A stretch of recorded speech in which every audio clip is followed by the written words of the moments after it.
Hey there, it's Jamie from Not So Wimpy Teacher. How do you give students feedback on their writing?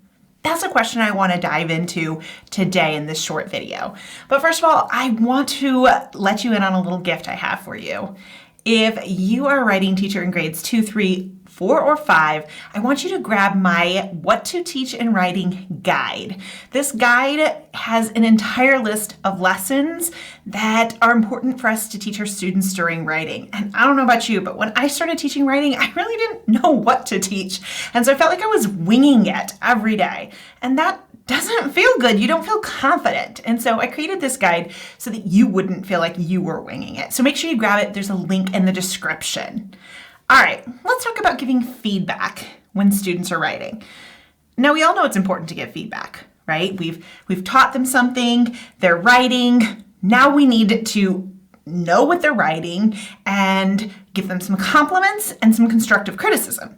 So what I would do, and I'm sure you've done this before too, is I'm going desk to desk looking at their writing and they're raising hands. I'm rushing all over the classroom trying to answer questions and give feedback, and it's exhausting, right? Because at the end of writing, all I had done is just go back and forth all across the classroom. And the crazy thing is the people who probably needed my feedback the most, the people who probably needed me at their desk the most, they're generally not the ones who raise their hand and ask for the help. And the people who are asking were getting so much more of the attention. Then I started trying individual writing conferences. And with an individual writing conference, I would assign my kids, I would say, hey, tomorrow I'm going to do conferences with these 3 students. So the night before, the day before, I'd tell them, give me your writing. That way I can go over it the night before. And then they'd come to conference one at a time. And I'd be like, okay, well, I read your writing and I thought this and that.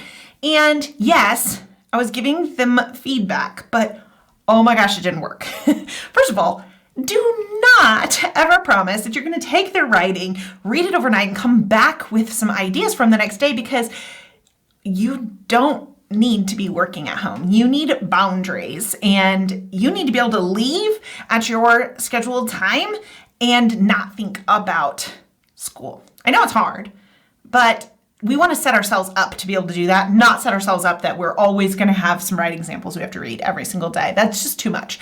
But also I found that those individual conferences took too long. So I would think that I could get to 3 students a day, but in reality, I only got to 1 or 2. And so it would take weeks before I could get to every single student. Well, if you wait weeks to give feedback on writing, you can have a student who for weeks has done nothing or has gone the wrong direction, writing a personal narrative during your opinion unit. And you don't want that either.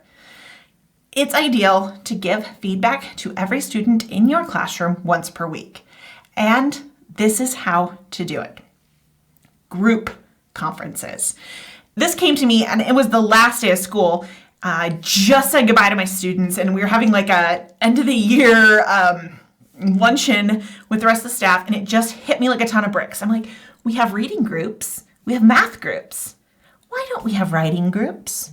I mean, the reason we have reading and math groups is so that we can differentiate and meet with our students often and see their work. Why don't we do the same with writing? And that's exactly what I decided to do. So I go ahead, I teach writing Monday through Thursday, so 4 different days. So I divided my class into 4 groups. I try to make these ability level groups, but it's not a perfect science. So I don't get too worried about who's in which group because it can change when I need to. So I'm going to create 4 groups: a Monday group, a Tuesday group, a Wednesday group, a Thursday group. If you teach writing on Friday, I'd create a Friday group too. It'll make them smaller. Then every Monday, my Monday group is going to come to me. And instead of me reading all the writing the night before and having all of these responses prepared, I'm going to pick a topic for that conference. Like maybe we're going to review leads. I've already taught a whole group, so I'm going to make sure everyone has a good lead.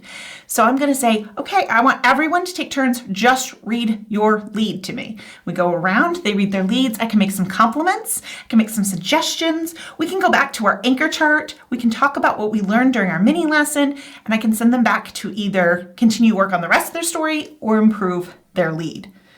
Now I can see every student and hear a small piece of their writing every single week, which works so much better than me racing around the room and missing students, or having 1 student at a time and it taking a really long time.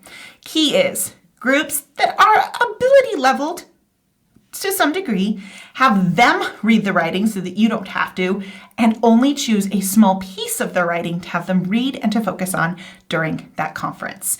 So you're just giving them feedback on one particular skill or lesson that you've already taught in a mini lesson.